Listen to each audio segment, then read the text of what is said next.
Hola a todos, sean bienvenidos al webinar Academia CIDI.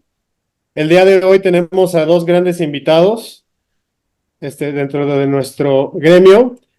El doctor Rubén López, que es radiólogo intervencionista y que realiza su práctica en el Hospital Burgues Hospital de Solothurn, en Suiza.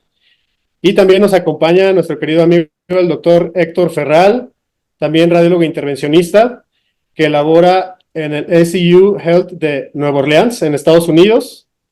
Me acompaña a moderar esta sesión la doctora Miriana Mariusi, especialista en diagnóstico por imágenes, que labora en el Hospital Universitario Austral de Buenos Aires, Argentina. Y pues bueno, un servidor, Tomás Reyes, radiólogo intervencionista también del Hospital Central Norte. Que sean todos bienvenidos. Vamos a revisar el tema de medicamentos en la radiología intervencionista. Y pues sin más preámbulo, dejo la presentación al doctor Rubén López. Bueno, pues muchísimas gracias, Tomás, por la introducción. Cabe mencionar que acá son las 12 de la noche. Una disculpa si me notan un poco cansado, pero bueno, son un poco las cuestiones como son, pero es un gusto estar con ustedes. Y obviamente, antes que comencemos, quiero comentarles algo. Quiero simplemente decir que es imposible abarcar todos los medicamentos de intervención en una sola sesión de una hora, ¿no? Con lo cual vamos a hablar un poco de lo que podamos. Vamos a comenzar, lo estructuramos con Héctor Ferral de una forma en la que más o menos cómo realizamos una intervención, con qué medicamentos empezamos una intervención y cómo continuamos, ¿no? Más o menos va por ahí. No vamos a hablar de todos, pero hablaremos un poquito. Y tampoco, bueno, vamos a extendernos mucho en temas complejos para que no tengan miedo. Es un terreno árido y con lo cual pues tenemos que hacerlo fácil, ¿no? Bueno, vamos a comenzar. Medicamentos en intervención, empezamos con ¿cómo hacemos una intervención? Pues el paciente siempre viene un poco con esa ansiedad, con ese miedo y hay que calmarlo, ¿no? Entonces, lo primero es hacer una analgosedación. ¿Y cuál es, hablando de analgosedación? Entonces, los objetivos de la analgosedación son varios. O sea, el primero, pues, es quitarle esa excitación al paciente, ¿no? Aquí taché la palabra miedo porque el paciente siempre va a llegar con miedo, pero al momento de hacer esa analgosedación, nosotros nunca le vamos a poder quitar el miedo al enfermo. Lo que sí le vamos a quitar es la excitación y el enfermo lo vamos a tener en una condición en la que nosotros podamos trabajar adecuadamente y el enfermo pues no sufra tanto, ¿no? Es decir, la analgosedación también tiene su objetivo, que tú como intervencionista te olvides de que el paciente está en una situación de estrés y que puedas trabajar tranquilamente, concentrarte en lo que estás haciendo y no cometer errores por estar distrayéndote con el paciente. Otra cosa que es súper importante que yo lo he visto es que cuando el paciente no se percata de lo que está pasando, él no se lleva una situación traumática después. En intervención, ustedes lo saben, a veces tenemos que repetir las intervenciones una, dos o tres veces. Y si tú le causas un problema al paciente de dolor o una situación desconfortable, el paciente siempre se va a llevar en su cabeza esa sensación negativa y no va a querer venir. Yo recuerdo un caso que tuve en Alemania de una chica con un trasplante que le hacíamos lavados biliares cada semana y pues no teníamos anestesista o después de dos meses dejó de venir y nosotros hacíamos la anestesia como podíamos y no le dolía muchísimo. Y ella ya la escuchabas llorando y gritando antes de entrar a la intervención, y eso pues, es evitable, pero es una realidad, o sea, y nosotros yo creo que a estas alturas del partido tenemos que ser muy profesionales para entender eso. Y lo último, que también es súper importante, es lo siguiente, que cuando un paciente está bien sedado, no hay gritos en la sala, no hay estrés en la sala y se conserva una armonía entre el equipo, porque muchas veces, desmiénteme Héctor, desmiénteme Tomás, desmiéntame ustedes, si algo sale mal, empieza uno a desconcentrarse, empieza uno a desequilibrarse y entonces todo el equipo sufre y al final lo que es una intervención que puede ser bonita acaba en una pesadilla. Entonces, esos son los objetivos. Te voy a Sí. interrumpir, perdóname, pero tienes ahí toda la razón. Y hay que ver geográficamente cómo es tu población. En mi hospital tengo un grupo de pacientes que son demasiado excitables y a muchos de ellos, en vez de nada más sedarlos, los tengo que llevar a anestesia. Y es geográfico, la práctica es geográfica. O sea, hay algunos pacientes que yo, cuando trabajaba en Chicago, siempre los metía con sedación. Acá en Nueva Orleans los tengo que meter con anestesia. Exactamente por lo que tú dices, porque el grupo de pacientes que tengo aquí están mucho más miedosos, están mucho más asustados del procedimiento y probablemente tiene que ver con su nivel de conocimiento de lo que es el procedimiento, que también es muy importante. Todos esos puntos vas a ver, los voy a tocar y eso es súper importante, pero aquí cabe aclarar una diferencia. Una cosa es la analgosedación y otra cosa es la anestesia para que sepan que voy a hablar de dos temas diferentes. Voy a empezar con esto. Y hablando de analgosedación, bueno, vamos a hablar de lo más básico hasta lo más complejo. Y lo más básico que es, bueno, las benzodiazepinas, el famoso diazepam. Vamos a poner ejemplos, ¿no? El diazepam, como todo el mundo lo conoce, el Valium famoso, es una de las benzodiazepinas más nobles, más tranquilas que hay. Y es un medicamento que actúa, por eso les pongo este cerebro aquí al lado, actúa directamente en el sistema nervioso central, contrario a lo que hacen los anestésicos, que hacen la parte en el sistema periférico, ya lo veremos. Y en el sistema nervioso central, estas benzodiazepinas lo que hacen es que inhiben o potencian más bien al inhibidor que manda las señales al sistema nervioso a nivel neuronal. Entonces, ese ácido gamma aminobutírico de los GABA, ese famoso neurotransmisor, se inhibe gracias al Valium. Y, bueno, ahí está una palabrita nada más, el flumazenil es el antídoto, pero el mecanismo de acción es claro, actúa a nivel del sistema nervioso central. Es muy importante saber y entender que las benzodiazepinas está bien descrito 5 efectos, y ahí están también las indicaciones de las benzodiazepinas. Los efectos son exactamente, correlacionan con las indicaciones, es decir, una buena benzodiazepina es un ansiolítico y controla obviamente la ansiedad. También tiene un efecto amnésico, es decir, que el paciente en el momento en que recibe el medicamento no se va a acordar o no se debe de acordar mucho de lo que le pasó a partir de ese momento, es decir, no va a tener esa experiencia traumática. Y el pasado sí lo va a recordar cuando entró a la sala, etcétera, pero después ya no se debe de acordar. Es un poco sedante, es decir, el paciente puede llegar a dormir un poco, relaja, eso es muy importante, es un buen relajante muscular. Y bueno, el anticonvulsivo también tiene efectos anticonvulsivos en pacientes epilépticos. Lo que también hay que saber es que todas estas benzodiazepinas pueden tener interacciones con drogas o con alcohol, por ejemplo, y eso es muy importante tenerlo en cuenta. Les voy a mencionar después por qué. Bueno, precauciones que hay que tener son precisamente esas combinaciones, una benzodiazepina, por ejemplo, y una morfina, un opioide. ¿Por qué? Porque muchas veces, a mí me ha pasado, y yo creo que a todo el mundo le ha pasado, que llega el paciente todo excitado, le das un medicamento, un ansiolítico de este tipo, y no le hace nada. Repites la dosis y no le hace nada. Repites otra vez la dosis y no le hace nada. Pero en el momento que das un opioide, das morfina para controlar un poco el dolor, el paciente se te puede ir. Entonces, esa es una cosa que siempre hay que tomar en cuenta, las interacciones. Y otra cosa que ya mencionaré, el tiempo de actuación. Es decir, no esperes que cuando le des el ansiolítico al paciente, a los 3 minutos el paciente ya va a estar tranquilo, ¿no? Por lo general, tardan en trabajar bastante más tiempo, ya lo veremos. Pacientes alcoholizados... Quiero interrumpirte de nuevo.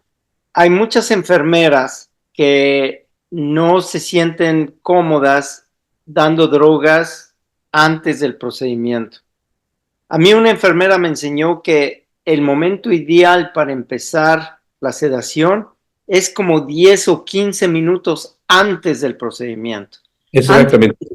Piques al paciente, ya lo tienes que tener sedado, porque claro, si tratas de sedarlo después de que empezaste con el anestésico local, nunca lo vas a alcanzar. ¿Me explico? O sea, hay que empezar a sedarlo desde antes de que empieces el procedimiento. Claro, es lo que estoy diciendo, y ahora lo verás, pero ahora lo voy a mencionar también.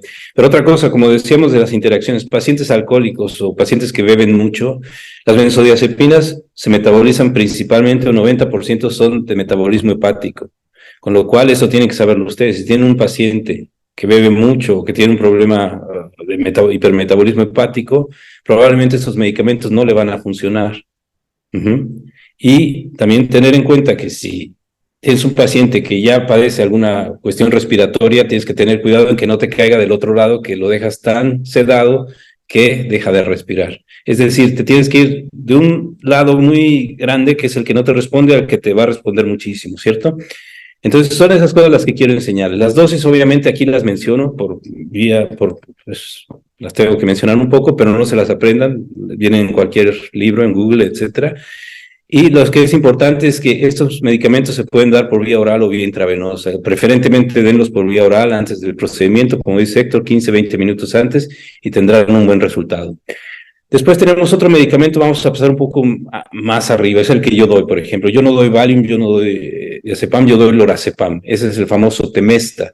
También actúa a nivel, es una repetición del otro, pero no es lo mismo, ya verán por qué. También es una de benzodiazepina, actúa en el mismo sitio, el antídoto es el mismo, las precauciones son las mismas, etcétera, pero aquí hay una cosa, y es lo que tú mencionabas, Héctor. Saber, primero, que la dosis va a ser mucho menor, no son los mismos medicamentos y por lo tanto el otro era de 5 a 10 miligramos y este ya con 1 miligramo ya les hace un efecto mayor, es decir, son medicamentos mucho más potentes, pero aquí lo tengo ya subrayado, tardan en actuar de 10 a 15 minutos, con lo cual reforzamos lo que dice Héctor, no se los den 5 minutos antes de que empiecen a picar o que empiecen porque no va a funcionar y ahí van a tener un problema, ¿no? Entonces denlos por lo menos 10 a 15 minutos antes. Ahí viene un factor legal muy importante porque muchas veces el paciente supuestamente tiene que firmar un documento y mucha gente se niega a dárselo cuando ya tomó un medicamento. Que no importe eso. O sea, el paciente, hablando de sedación, va a estar perfectamente consciente de lo que firmó después de 5 minutos de haberse tomado la medicación. Así que no se preocupe por eso. Y finalmente vamos a el más quizá común, pero también el más potente de los más inocuos medios de analgosedación, que es el Dormicum o el famoso Midazolam. Igual, es otra benzodiazepina, actúa a nivel central, pero es el más potente de todos. Y al ser el más potente es quizá con el que tenemos que tener mucho más cuidado, ¿no? Mismas indicaciones, los mismos problemas con pacientes, pero aquí ya la cuestión cambia, porque si se fijan, el Dormicum, sí, lo aplicamos ya más bien por vía endovenosa. Este es un sedante que más bien ya se da en casos que necesitas una sedación mejor. Y se administra, nosotros usamos una administración por bolos, es decir, una dosis pequeña y vas progresivamente subiendo y la repites cada 5 minutos hasta que llegas a ver el efecto, ¿sí? Entonces la vía obviamente intravenosa actúa mucho más rápido, pero ojo, la desventaja es que las combinaciones con otros medicamentos son un poco más peligrosas, ¿sí? Las sinergias. Entonces, bueno, ya vamos, como les dije, desde lo más tranquilito, que le das la pastilla antes de iniciar el procedimiento, hasta la vía endovenosa, pero hay que tener este margen de cuidado, ¿no? Hasta aquí, no sé si hay alguna pregunta del auditorio o algo, los moderadores. Todavía no hay preguntas, pero yo te podría hacer una aportación. En el lorazepam es el que tiene menos vida media, entonces creo que ese sería el indicado para intervenciones cortas, no sé, tal vez un drenaje o algo así, y para cuestiones endovasculares, pues sí, utilizar alguno de los otros. Creo que eso sería importante. Bueno, lo que dices también es cierto. El problema también de esa cuestión, y es algo que no he mencionado, pero es cuánto duran esos medicamentos, porque esos medicamentos pueden durar muchísimo más tiempo de lo que dura la intervención, y suele ser así. El paciente puede realmente salir sedado y quedar sedado durante 4 o 5 horas. Ajá. Nosotros, lo único es el nombre del medicamento, porque sabemos que es Midazolam. Aquí en Estados Unidos se llama Versed. Versed, claro. Sí, pero eso también, las marcas y los medicamentos hay que... ya veremos ahora en anestésicos lo peligroso que es eso. Pero sí hay que siempre leer exactamente qué medicamento es y pensar que no son iguales. Ya vimos que el Valium es lo más tranquilo, pero te vas hasta el Dormicum y eso ya es una cosa un poco más agresiva. Entonces, no le den cualquier cosa, o sea, analicen bien el caso y analicen lo que le van a dar. Y pongo esta diapositiva porque esta es una diapositiva en la cual se tomó en Zúrich en los años 60, 70, se tomó, y donde están los mejores intervencionistas de ese tiempo. Y en esa diapositiva, no sé si los que saben aquí lo pueden ver, era la despedida de esta persona que está aquí, que era Andreas Grünzig, el que inventó el balón de angioplastia, y se iba a vivir y a trabajar a Estados Unidos. Y lo despidieron, le hicieron un simposio enorme en un auditorio en Zúrich, donde yo he tenido la fortuna de dar algunas presentaciones, Y al lado de él no hay nada, hay otras personas como Charles Dotter aquí, como Kurt Amplatz, etcétera, o sea, muchas personalidades del mundo de la intervención. Y les puedo decir una cosa, todos esos intervencionalistas estando juntos, por más que sepan de anestesia, por más que sepan de analgosedación o de antibióticos, nunca van a poder superar a un anestesista, con lo cual es muy importante saber y poner los pies en la tierra. Ya verán esto. ¿Y por qué menciono esto? Porque hay unas reglas de oro en anestesia y radiología intervencionista. Las reglas de oro son, la primera es esa, ¿no? El intervencionista no es anestesista, aunque nos duela. La segunda es que la mejor anestesia comienza con el diálogo hacia el enfermo, y la tercera es que el paciente tiene que decidir sobre su anestesia. Vamos a ver qué es eso, ¿no?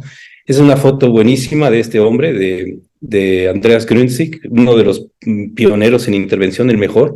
Pero él, sinceramente, por mucho que sepa, nunca va a saber lo que esta tipa sabe.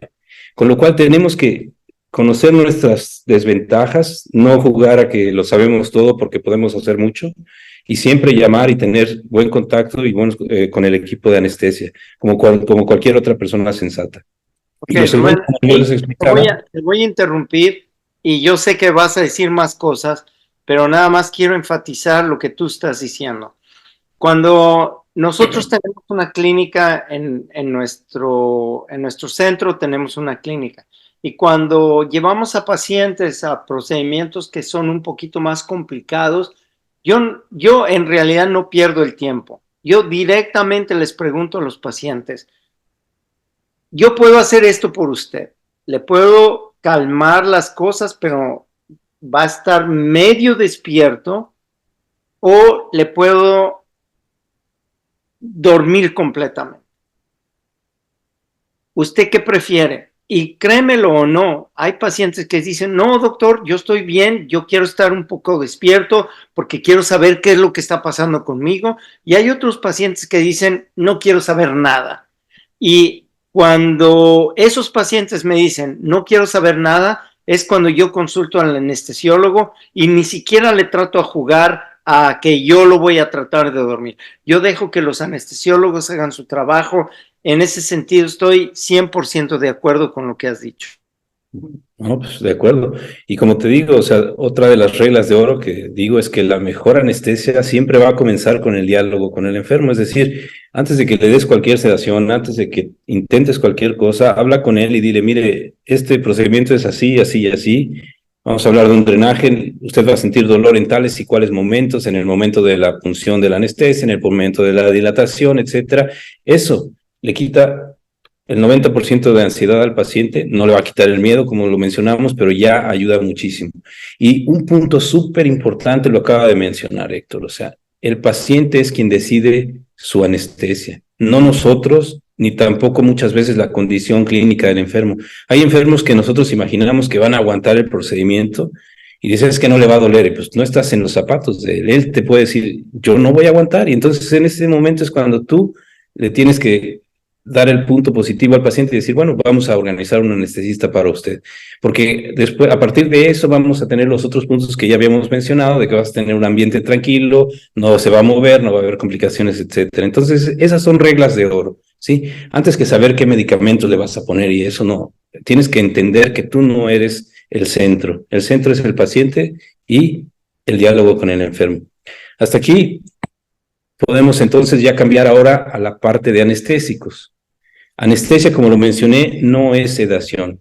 Ya vimos un poco que la sedación entra primero y después vamos a realmente hacer la anestesia del paciente, a quitarle el dolor durante la intervención. Lo primero fue la ansiedad, lo segundo es el dolor.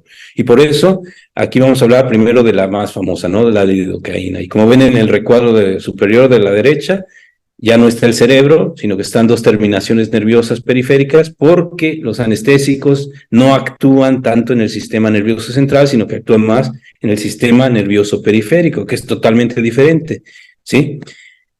¿Cómo actúan los anestéticos? Los anestésicos bloquean no los neurotransmisores del GABA, como lo vimos anteriormente, sino actúan en esta parte. Los receptores, las señales entre las neuronas o entre los terminales nerviosas, perdón, en este caso, se transmiten a través de los famosos potenciales de acción, ya lo veremos más adelante. Y estos bloquean unos canales de sodio que son los responsables del potencial de acción. ¿Qué es lo que pasa? Esto, ¿se acuerdan de las clases de fisiología, Héctor, Tomás, Miriam, Miri? Este era el famoso potencial de acción y Sí, las yo neuronas me se transmiten acuerdo con y a potenciales. mis residentes siempre les pregunto, ¿qué tan rápido actúa la lidocaína? Y lo tienes ahí en esa transparencia. Exacto, es rapidísimo, en milisegundos. Pero mira, ahí te va. El potencial de acción lo que hace, o lo que la lidocaína hace es lo siguiente. Hay estímulos, y un estímulo hace que se desarrolle un potencial de acción. ¿Cómo se llama ese estímulo? Piquete de aguja, o el corte del bisturí, o lo que quieras. Entonces, si tú das la anestesia, lo que haces es bloquear en este punto, en el punto donde se libera el potencial de acción, bloqueas, y entonces no se van a llevar a cabo ningún potencial de acción. Tú puedes seguir estimulando lo que tú quieras, pero mientras este canal esté bloqueado, no va a haber transmisión de las señales, ¿sí? Y hablábamos de que estamos hablando a nivel periférico. Cuando tú inhibes el sistema nervioso central, ¿qué pasa? El paciente se muere, se duerme, ¿sí? Cuando tú inhibes el sistema nervioso periférico, el paciente sigue despierto, pero lo que no va a tener es estas sensaciones, la del dolor, la de temperatura y la de la sensación. En este orden, la sensación, a veces no sé si les ha pasado, pero el paciente sí siente tus manos, sí siente lo que le haces un poco, pero no le duele. Con lo cual, no necesitan anestesiar más al paciente si el paciente ya no siente dolor, ¿sí? Porque se Eso es pueden pasar una... cierto, eso es cierto si el paciente no tiene miedo, porque hay pacientes, y a mí me pasa mucho esto, yo les digo, va a sentir presión, pero no va a sentir dolor. Y hay pacientes que están tan asustados que sintiendo la presión creen que están sintiendo dolor y Exacto. gritan de todas formas. Y por eso Ok, lo puse ahí, es muy importante, porque los residentes, a la gente nueva esto que es muy sepa que importante. es una diferencia muy grande entre dolor y sensación, y así en ese orden va, y eso es lo que el paciente va a sentir. Y si el paciente no está dormido, pues es porque no se sedó bien, pero si el paciente no siente dolor, es porque está bien anestesiado, y esa es una diferencia muy importante, ¿ok? Bueno, vamos a continuar. Entonces, la lidocaína. Una cosa Aquí hay chistosa. una pregunta del público. De Luca Pablo pregunta, ¿le dan alguna utilidad a la lidocaína en gel? Bueno, en intervención Sí, probablemente yo nunca la uso más que no, yo yo sí, no. yo sí, y te voy a explicar cuándo es útil la lidocaína en gel. La lidocaína en gel es muy útil para la gente que quiere usar accesos radiales, por ejemplo, o revisar puertos de infusión. ¿Por qué? Porque sí funciona, ¿ok? Yo no la uso mucho, se usa mucho más en intervencionismo pediátrico, en donde no vas a anestesiar completamente al paciente pediátrico, pero la lidocaína en gel definitivamente funciona. El único problema con eso es que la tienes que administrar aproximadamente 30 o 40 minutos antes de pinchar el lugar en donde vas a pinchar. O sea, si tú le pones el parche del gel y a los 5 minutos lo quieres picar, olvídalo, no va a funcionar. O sea, el parche de lidocaína funciona si lo administras al menos 30 minutos antes. Esa es mi experiencia y yo sí, de hecho, yo sí lo uso en ciertos pacientes. Bueno, sí, yo no. Nosotros lo que usábamos a veces era un spray que congelaba, y al congelar la piel un poco, se va la sensación también de dolor, pero eso es, como dices tú, para cosas más rápidas, ¿no? Que pinchas en ese momento y para que no sienta, ¿no? El paciente. Pero bueno, vamos a continuar. Esa es otra cosa. Hablábamos entonces de la lidocaína, ¿no? Que es el fármaco anestésico más común, el primero que tenemos, ¿no? Pero aquí sí en anestesia realmente se vuelve uno loco. Por ejemplo, lidocaína y gilocaína. ¿Es lo mismo, Héctor, o es diferente? Es lo mismo. Excelente pregunta. Para mí es lo mismo, Pues es pero puede que ser que eso no. parece, exacto, parece que contestamos en cuestiones de sentimientos, ¿no? Para mí es como que lo mismo. Pues ya verán, o sea, lo peligroso que va a ser, pero es que no es así. Y es chistoso porque lidocaína y gilocaína no es es lo mismo. Como pueden ver, este compuesto es la rapidocaína, que es otro nombre, y contiene también lidocaína. Y que se llama gilocaína, es también lidocaína. Aquí lo tienen, ¿no? Es decir, en anestesia hay que estar muy pendientes de realmente lo que estamos inyectando, porque muchas veces se llaman diferente, pero es el mismo compuesto. Y ya van a ver otro ejemplo que se llaman casi igual y es totalmente diferente. Lo más Entonces, importante en este aspecto es las reacciones alérgicas, porque si el paciente tiene reacción alérgica a la lidocaína, no importa cómo se llame, eh, haz de cuenta, si tú dices, ok, si eres alérgico a la lidocaína, te voy a dar gilocaína, pues ya la jodiste, cabrón, porque el paciente va a tener una reacción alérgica. exacto es lo que, ese es el punto. Lo más importante es que nosotros sepamos cuál es el nombre farmacológico de la droga. Exacto. Porque Pero es muy común, ¿no, Héctor? Que es tú, muy pásame la común, es muy gilocaína, común. pásame la gilocaína, y otro, pásame la lidocaína, pásame la... Entonces hay que saber exacto lo que tú dices, pero espérate que viene lo interesante. Bueno, vamos a continuar, espérate. Vas a ver qué interesante es y todos lo van a ver. Silonés, por ejemplo, y gilocaína, ¿no? Parecen lo mismo, ¿cierto? Ahí sí dijéramos, no, pues es lo mismo, pero pues ha de ser de otra marca. Pues resulta que no. Resulta que el Gilonés es prilocaína y la otra ya veíamos que era lidocaína, con lo cual son fármacos totalmente diferentes y realmente son muy diferentes porque el primero que le estoy mostrando es mucho más potente y tiene una toxicidad mayor. Ajá. Es decir, tengan muchísimo cuidado con los nombres. Ya lo mencionó Héctor y lo estoy mencionando aquí porque gilocaína y gilonés no es lo mismo y se pueden llegar a meter en un problema grave porque hay complicaciones severas. Van a ver ahora a continuación. Antes Miren, de por que ejemplo. continúe, quiero ¿Sí? enfatizar lo que dijo Rubén. Lo que nosotros tenemos que revisar como intervencionistas, porque, por ejemplo, ya lo vimos, Rubén trabaja en Suiza, yo trabajo en Estados Unidos, Tomás en México, Miri trabaja en Argentina, y los nombres de los medicamentos pueden llegar a ser un, ¿cómo te diré? Un efecto de confusión. Ya. Fíjense de todo y vean la caja del medicamento, porque la caja del medicamento, independientemente de que, y lo ve Rubén ahí, en la transparencia que están viendo ahí, independientemente, se llama Gilonest, pero lo que tienes ahí es prilocaína. Eso es en lo que te tienes que fijar. ¿Cuál es el medicamento que tú estás administrando? Y ahí da igual si estás en México, en China, en Japón, en Suiza. La prilocaína es prilocaína independientemente de cómo se llama en el país de donde tú trabajas. Así que, como dice Rubén, tienes que prestar muchísima atención en la caja. Te dice el medicamento que estás utilizando y de ahí, si te fijas en eso, puedes evitar complicaciones que pueden ser De muy veras, sí. graves, muy graves. Bueno, mire, vamos a continuar hablando de la prilocaína, ¿no? La prilocaína o el famoso Silonest, ¿y por qué pongo estos niñitos aquí? Y lo difícil, la gilocaína que hablábamos, la primera, pues esa es más o menos inocua, pero la prilocaína, que se llama casi igual, sirve mucho más, no solo, eso es otro problema, que para hacer anestesia local también sirve, pero es mucho mejor para hacer infiltraciones de nervios radiculares, infiltraciones facetarias, etcétera. Es decir, es tan potente que se puede utilizar incluso para inyección directa en columna vertebral.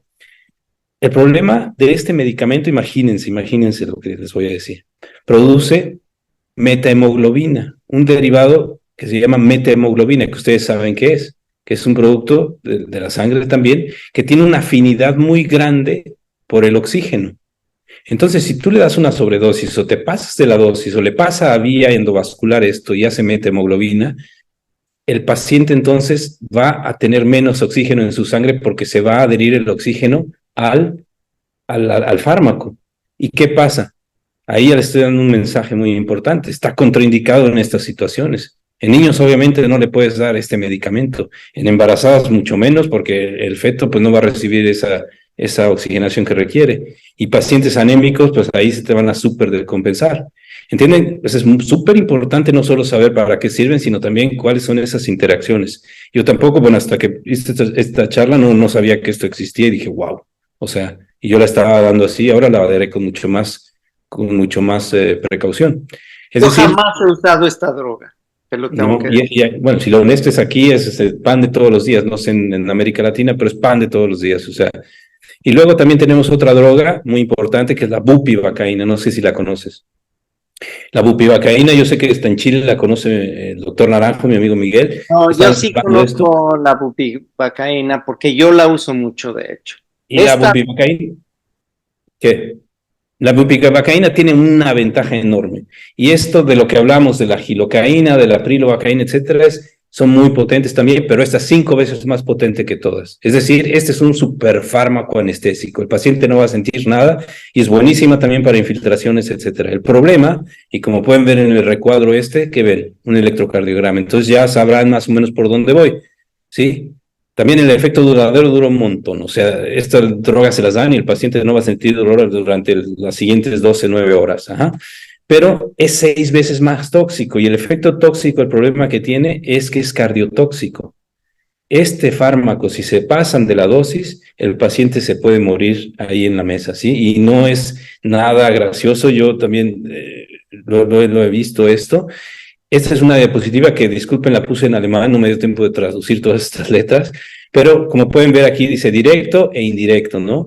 Es decir, esta droga causa una toxicidad directa, es decir, a las células cardíacas, los miocitos, les bloquea los canales de calcio, de sodio, perdón, y deja de Rubén, funcionar el miocardio, como también tiene indirecta porque puede pasar a los nódulos nerviosos que controlan el corazón y hacer que el paciente caiga en una arritmia en un segundo.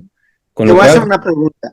Te voy a hacer una es el pregunta. escenario que ustedes pueden tener durante la intervención, así que cuidado con el que use la bupivacaína. Pero Ajá. espérame tantito. O sea, estos efectos colaterales los puedes ver si inyectas la droga directamente en la vena o si la inyectas intraarticular, subcutánea, porque te voy a decir algo, nosotros tenemos muchos pacientes que hacemos control de dolor y utilizamos esta droga para control de dolor. Entonces nosotros inyectamos esta droga en sitios específicos para controlar dolor. Sin embargo, nunca es intravascular. O sea, mi pregunta es, estos efectos de los que tú estás hablando son efectos que, porque a mí, yo puedo decir que esta droga la usamos casi todos los días, pero, o sea, los efectos de los cuales tú estás hablando es un efecto si tú inyectas la droga endovascular o no importa dónde le inyectes. No importa, obviamente si la inyectas endovascular, pues va a llegar mucho más rápido, que, pero siempre se va a absorber de alguna forma, porque estas drogas, como te lo dije, o sea, se absorben y se van a excretar por el hígado y empiezan a circular. El problema es no, bueno, son dos problemas. Uno es la dosis, que te pases de la dosis, que inyectes mucha más droga de la que deberías de inyectar, ¿sí? Y la segunda es que la inyectes en pacientes susceptibles, y eso viene bien descrito en las indicaciones de la droga. Los que tienen arritmias, los que tienen problemas cardiovasculares, esos son pacientes de muy alto riesgo. O sea, un paciente normal, como los que tú me estás contando, probablemente no les pase nada. Okay. Podría pasarles, pero al cardiópata, al que ya tiene una enfermedad de base, ese es el más susceptible. Y eso está Okay. descrito que en esos pacientes puede incluso llegar a decirse que está relativamente contraindicado. Para el foro que tenemos y tenemos que hacer algunas aclaraciones, lo que está diciendo Rubén es sumamente importante. Es decir, cuando tú vas a administrar una droga a un paciente, no importa el tipo de droga y sí importa mucho qué tipo de paciente, tienes que estar seguro de que conoces el modo de acción de la droga, los tiempos, o sea, la vida media de la droga, cuánto dura, cuáles son los efectos y cuáles son los efectos dependiendo de cómo vas a administrar la droga. Es decir, si se te escapa y por error o por accidente inyectas la droga intravenosa, tienes que estar preparado para manejar esa complicación, porque puede ser complicado. Lo peor que te puede pasar en intervencionismo es una sorpresa la cual no estabas esperando.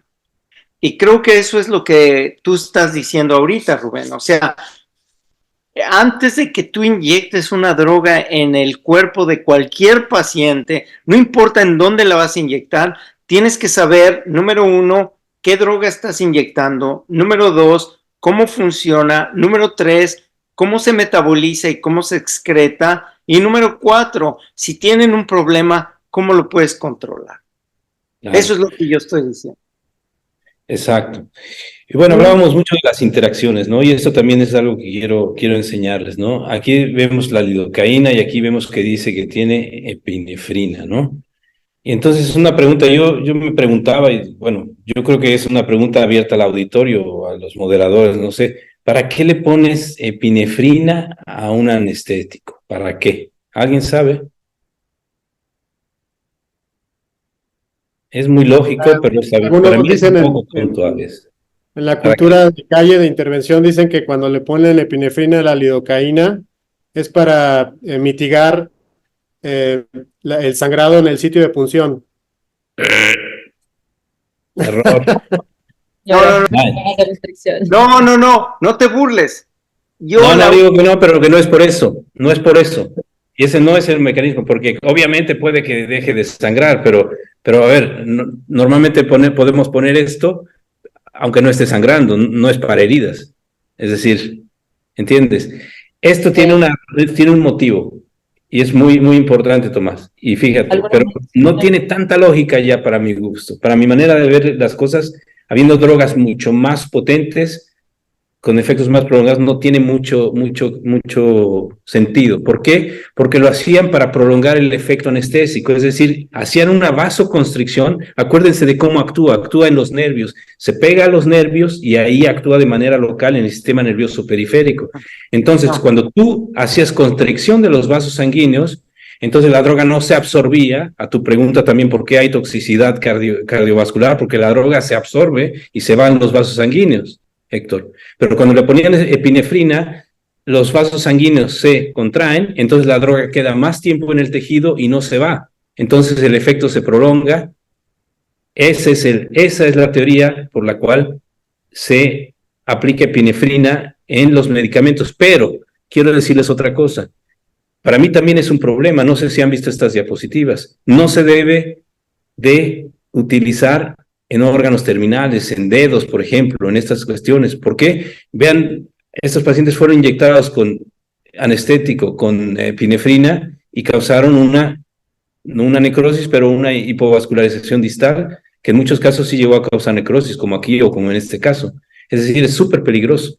No tiene mucho que ver en ese sentido, Tomás, con lo que tú mencionabas de que era para que no sangrara tanto. Eso pienso que es alguien, pues obviamente no va a sangrar. No. Tomás tiene razón. Sí y no. Sí y no. O sea, mira, para la audiencia, nuevamente para la audiencia, o sea, yo jamás utilizaría lidocaína con epinefrina en los dedos. Jamás. Sin embargo, nosotros en nuestra práctica ponemos puertos para quimioterapia, probablemente 400, 500 puertos por año. Y utilizamos la lidocaína con epinefrina en los tejidos blandos alrededor de donde insertamos el puerto para que no sangre. Y esta es la lidocaína que nosotros utilizamos. ¿Y sabes qué? A nosotros es muy útil para nosotros. Claro, útil. pero no es, sí, o sea, obviamente. Es para que no sangre. Sí, pero vasoconstricción obviamente produce eso, pero no es, o sea, realmente si tú lo lees y lo buscas en la farmacología, el efecto que se busca realmente es ese. no es que deje de sangrar el enfermo. O sea, ese no es el efecto realmente para lo que se busca y se ha mezclado con esta droga es para incrementar su efectividad, no para parar un sangrado. Eso no es cierto. Bueno, No para viene, mí o sea, es tienes razón, o sea, totalmente tienes razón que va a diferente. pasar. Es como decir, pues, enfrías algo y le echas hielo, pues obviamente va a enfriar el vaso y va a enfriar el medio ambiente, pero no, está hecho para una cosa específica. Lo que quería mostrar era eso, ¿no? Y decir y bueno, enseñar quizá entonces, si los que no sabían que no era nada más para parar un sangrado, es para prolongar el efecto de esta droga y que no se absorba tan rápido, pero cuidado que no se aplique en manos o en pies o en nariz o etcétera, en esas cuestiones, ¿no? Hasta aquí, bueno, vamos a Aquí el público ha mencionado bastantes cosas, lo que aumenta el efecto analgésico, que se hace más rápido, realiza un bloqueo de campo. También hay unas preguntas ligadas a esto. Sobre Julio Castillo dice, ¿la lidocaína la podemos usar intraarterial diluida en el TACE para que tenga menos dolor el paciente? Si ustedes opinan que en su experiencia ayuda o no. Y otro, Jorge Peralta pregunta, ¿qué utilizan y en qué dosis cuando el paciente es alérgico a la lidocaína? Bueno, Rubén, no sé si tienes algo en cuestión a esta pregunta que probablemente lo vas a explicar después. Para TACE y para embolizaciones uterinas, la lidocaína, yo sí la utilizo intraarterial por dos razones. Vasodilata y sí mitiga el dolor. Yo la lidocaína intraarterial la utilicé mucho en casos de pacientes con tumores renales gigantescos que iban a ir a cirugía y antes de hacerles ablaciones con alcohol les inyectábamos lidocaína para que el alcohol no doliera mucho y la lidocaína servía perfectamente. Para embolizaciones intrauterinas ayuda para disminuir el espasmo de las arterias uterinas y para el hígado también. ¿Lo uso todos los días? No, pero es una droga que sí puedes usar en tu armamentario y la puedes utilizar y recomiendo que se utilice a bajas dosis para que no tengas intoxicación por la droga. Exacto, no, sí, sí es cierto, o sea, como tú dices, yo también la he utilizado en casos muy, muy selectos, muy puntuales, donde no la recomendaría utilizar es en el sistema venoso, porque el sistema venoso, obviamente, por ejemplo, una esclerosis de venas, ¿no? Pues obviamente en el momento que la estás inyectando se va a ir, ¿no? Al contrario que en el lecho arterial, ahí sí va a irse un poquito más periférico y después con la embolización, como lo mencionaban, pues se va a quedar ahí un poco más tiempo. Pero lo que es cierto es que ningún guideline, por ejemplo, de quimioembolización viene que se recomiende que se utilice lidocaína. Esta es una off-label, ¿no? Una indicación off-label, que yo también soporto lo que tú dices, o sea, a bajas dosis se puede utilizar. No te puedo decir una dosis exacta, pero obviamente pues no te pases de los 5 mililitros. Esto viene por miligramos, 5 a 10 miligramos bueno, 1 miligramo por mililitro, ¿no? Sí, Yo no me sí, pasaría de 5 mililitros. yo creo que la principal ayuda con eso es que te disminuye tu incidencia de espasmo arterial. Y eso sí sirve la lidocaína. Sí, no, y el Pero dolor. como lo hemos dicho, o sea, lo tienes que usar a dosis bajas, tienes que tener mucho cuidado con esa droga cuando la administras porque puede tener efectos cardiovasculares. Y mira qué curioso lo que dices, porque ahora voy a hablar de otra interacción muy interesante que ustedes saben que la lidocaína, vamos a hablar de la punción femoral, por ejemplo. Cuando tú le inyectas ese medicamento, el anestésico, ¿qué le dices al paciente? ¿Qué va a sentir? Ardor. Ardor, ¿cierto? Exacto. El paciente siente una sensación de que le va a quemar y tú le informas, no, es que le va a quemar, etcétera. Por eso pues, me parece extraño, ¿no? Porque es muy ácido este producto, los anestésicos, las amidas son bastante ácidos y generan una reacción en los tejidos bastante importante que duele. Por eso cuando dices que en las arterias te genera una vasodilatación, etcétera, bueno, puede ser, pero debería de doler también un poco. Pero bueno, hablando del tejido cutáneo que realmente duele, esa es una de las cosas que al paciente le duele. Y una interacción muy importante, y yo la hago aquí, es poner bicarbonato sódico. Una pequeña ampulita de bicarbonato es un poquito, hace un efecto de puffer y hace que esa acidez se reduzca y al paciente ya no le va a doler, le va a bajar esa temperatura y el paciente va a estar bastante bien, ¿no? Yo O sea, yo sí estoy, les recomiendo que hagan esto. No cuesta nada, el bicarbonato yo es estoy casi gratis. totalmente de acuerdo con esto. Nosotros desde hace como 4 años empezamos a usar bicarbonato en combinación con la lidocaína, porque una paciente nos llegó, era una paciente cirrótica con un chorro de ascitis y la paciente me preguntó, oiga doctor, ¿usted usa bicarbonato para administrar la lidocaína? Porque he oído que el bicarbonato disminuye la sensación de quemazón. Le dije, claro que sí, y ahorita lo vamos a usar para usted.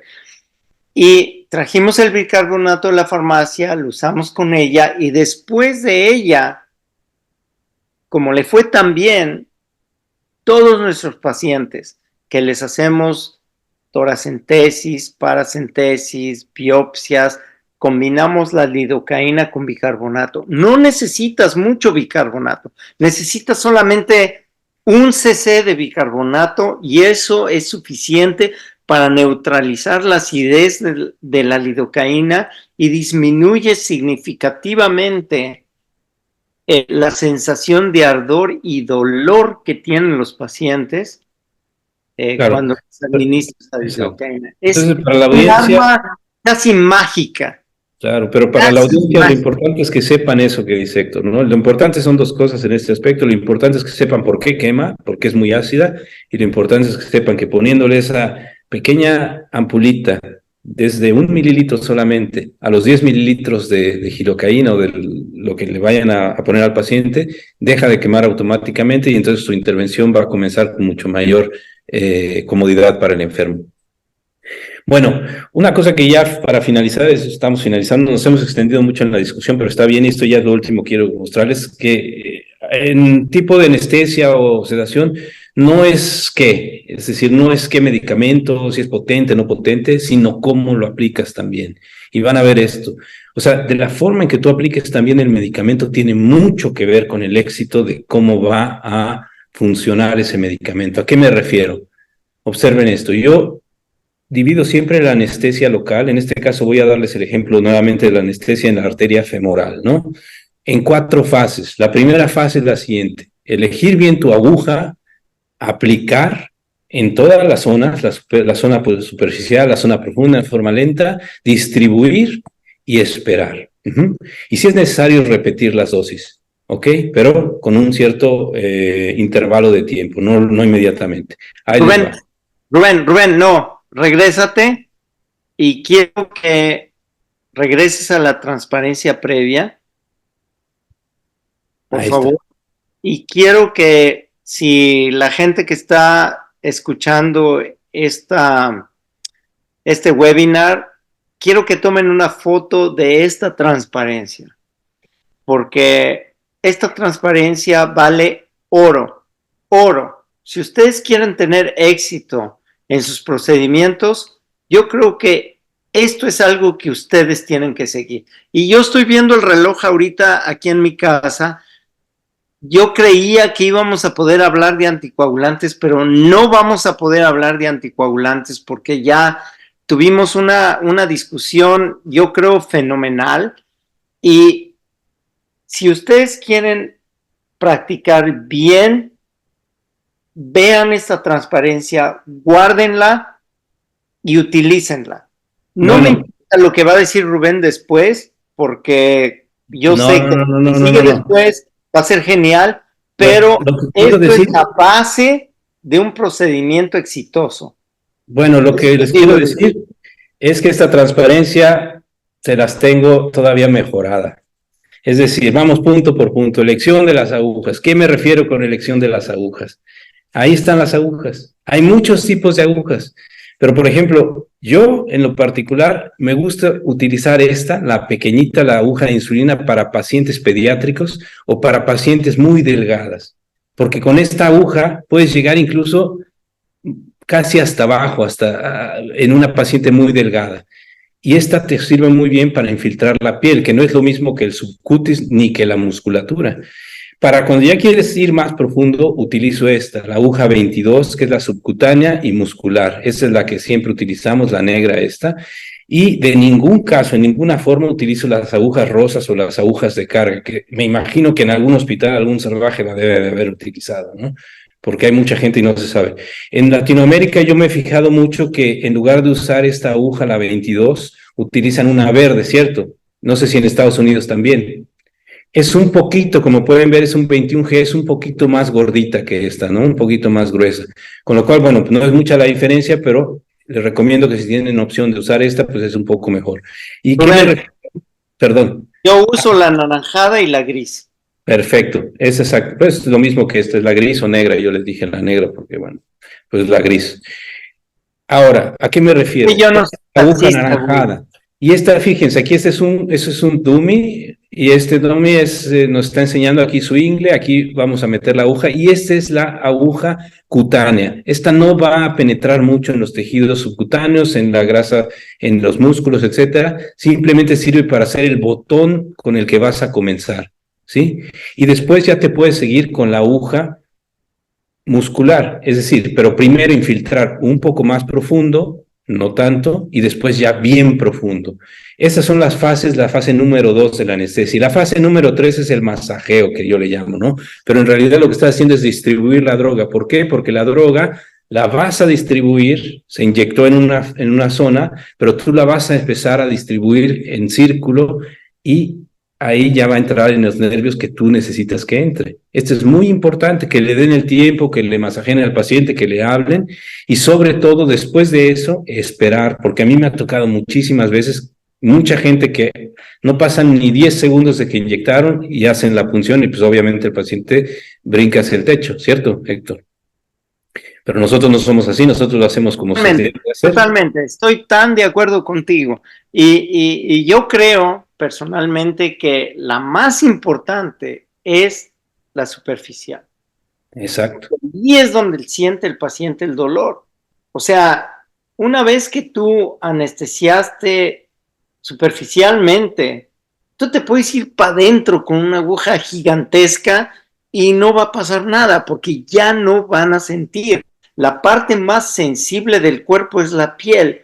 Si tú empiezas superficial y inyectas, mira, yo te voy a decir algo, mis residentes usan 1 o 2 cc de lidocaína y los veo y les digo, inyecta más.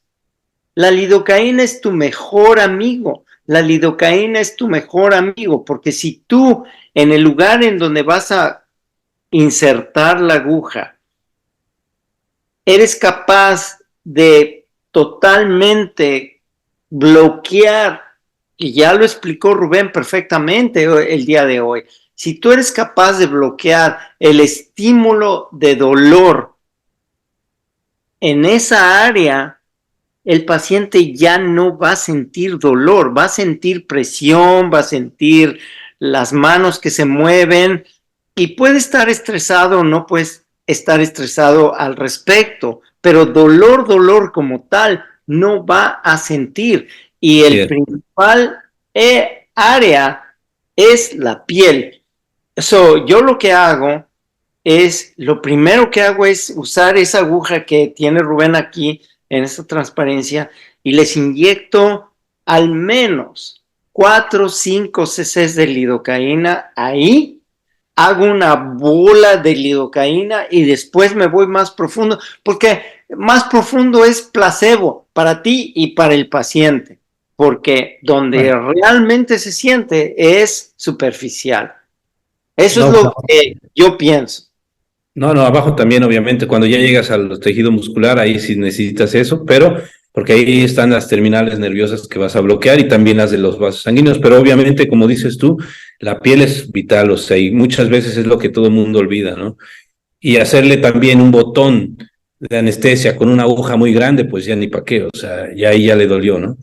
Bueno, entonces ya terminamos el masajeo y lo más importante, como les refería yo, esperar, o sea, no después de que apliquen la anestesia, no, espérense 5 minutos, organicen otra cosa en la mesa, vean lo que van a hacer, hagan el time out después, yo qué sé, lo que tengan que hacer, pero no empiecen inmediatamente después de haber inyectado.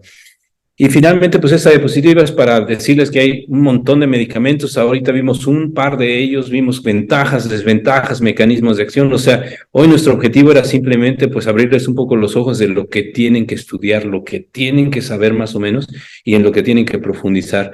Con esta diapositiva de las moléculas me despido y ahora voy a dar paso a Héctor. Espero que les haya gustado. Si hay alguna pregunta. No, pues yo ya no tengo tiempo de hablar y probablemente podemos organizar el siguiente webinar para hablar de anticoagulantes en intervención, pues ya casi completamos la hora. Y te voy a ser muy sincero, estoy feliz con lo que hicimos porque cubrimos este tópico muy a fondo y creo que, pues, si ya lo sabían, perfecto, si no lo sabían, creo que el día de hoy pusimos una gran cantidad de tips para que ustedes puedan mantener a su paciente confortable durante un procedimiento que es realmente nuestro objetivo. Al poner a un paciente en la mesa, nuestro objetivo es que ese paciente esté confortable y cuando se levante de la mesa diga, gracias doctor, esto fue genial.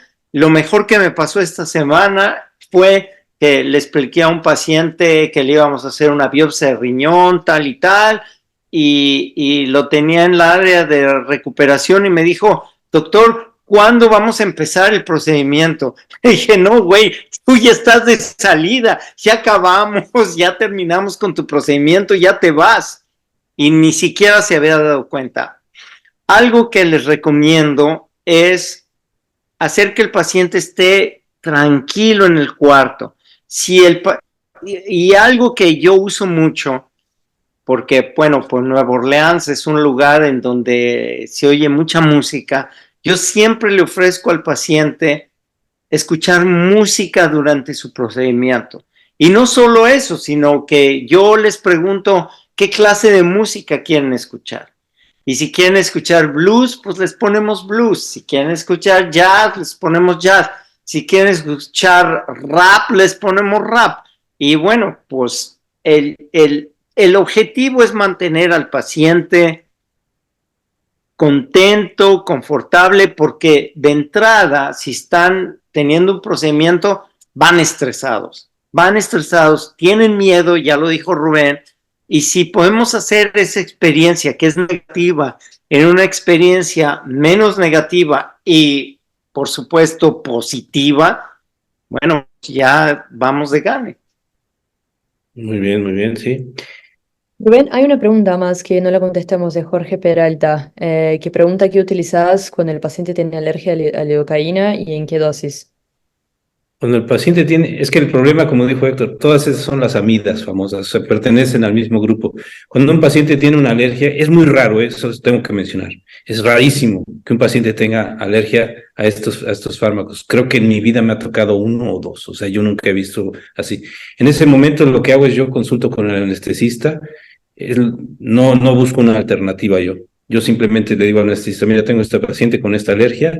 También investigo, otra cosa que hay que investigar es qué tipo de alergia tuvo, porque muchas veces el paciente refiere otra cosa que no es una alergia y hay que hacer la anamnesis bien, ¿no? Se puede también premedicar, obviamente, con las drogas, los esteroides y los H1 inhibidores y ver si realmente lo que tiene es una alergia. Pero yo, cuando tengo en este campo no me manejo muy bien, como lo pueden ver, y yo siempre pido ayuda del anestesista. Ahí en ese momento no me voy a meter en problemas. Bueno, la pregunta es muy interesante. Yo sí he visto alergias fatales a lidocaína y estoy de acuerdo con Rubén, la alergia es muy rara, pero existe. Y número uno, si el paciente te dice que es alérgico a un anestésico local, lo primero que tienes que hacer es investigar qué tipo de alergia tuvo ese paciente. Eso es número uno, y ya lo dijo Rubén. Puede ser medio comezón, me dolió, medio náusea, etcétera, ¿no? Pero hay pacientes que tienen colapso cardiovascular después de la administración de anestésicos locales y eso es una alergia verdadera al medicamento. Entonces, Perdón, pero eso es lo que te estoy diciendo. O sea, muchas veces no sabemos si realmente lo que tuvo fue una alergia o fue una reacción de sobredosis. Y ese es el no, yo problema. te puedo decir que yo he visto alergia a lidocaína y le tengo mucho miedo a la lidocaína, de hecho. Si el paciente es alérgico a la lidocaína, es algo que no podemos ignorar. Ignorar, claro, ¿no? ¿Y qué harías tú? Y lo que hay que ver es, puede ser alérgico a la droga o puede ser alérgico a los componentes que se utilizan para fabricar la droga. ¿Ok? Es decir, no tengo ni idea cuáles son los otros componentes, pero el paciente puede ser alérgico a esos componentes. Desde mi punto de vista, hay dos cosas que puedes hacer. Hay lidocaína que es pura y que no tiene ningún componente químico. Si el paciente potencialmente es alérgico a los componentes químicos que se utilizan para fabricar la lidocaína, entonces el paciente va a estar libre de efectos colaterales si utilizas lidocaína pura. Sin embargo, tienes que consultar con la persona de la farmacia del hospital para saber si tienen ellos lidocaína pura sin otros componentes. Y número 2, si es alérgico realmente a la lidocaína y no a los componentes que utilizas para fabricar la lidocaína, mi droga de elección después es la marcaína, porque independientemente de que están en la misma familia, cuando yo he tenido pacientes alérgicos a la lidocaína, he utilizado marcaína y afortunadamente no he tenido ningún problema con marcaína. Eso es algo que tienen que guardar. Yo, bueno, al menos no sé cómo se maneja en Estados Unidos o en Latinoamérica, pero por ejemplo acá, esa palabra, no, afortunadamente, no, o sea, nosotros en el momento, como tú lo mencionaste, la reacción alérgica, las primeras cuestiones que se va a manifestar es una falla respiratoria, una falla cardiovascular, y el paciente se tiene que intubar en ese momento de emergencia.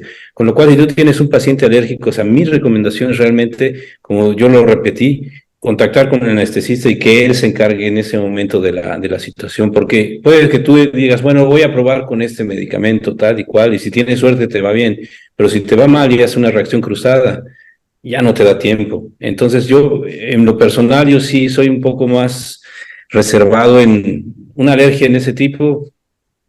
Definitivamente yo sí lo premedicaría con otros antialérgicos, esteroides, etcétera, pero consultaría con el anestesista de entrada. O sea, no me lo pensaría mucho, porque al final de cuentas va a acabar haciendo lo que tú harías en emergencia, ¿no? Que sería intubarlo. Correcto. Hay una consulta más de Luca Pablo que pregunta sobre las reacciones adversas de la lidocaína. Bueno, pues como lo decíamos, o sea, las reacciones alérgicas pueden ir desde las más de tipo 1, que son la picazón, la comezón, el ardor, etcétera, hasta la tipo 4, que es la falla cardiovascular severa, ¿no? Con shock. Sí, Ujú. de acuerdo. O sea, la Todo, peor ¿no? es la alergia que te lleva a un choque Exacto, exacto, el tipo 4, cardiovascular. y eso, el problema Y sí es, existe. sí, claro que existe, pero existe y existe porque obviamente estás hablando de un fármaco que se puede absorber muy rápido en el sistema vascular.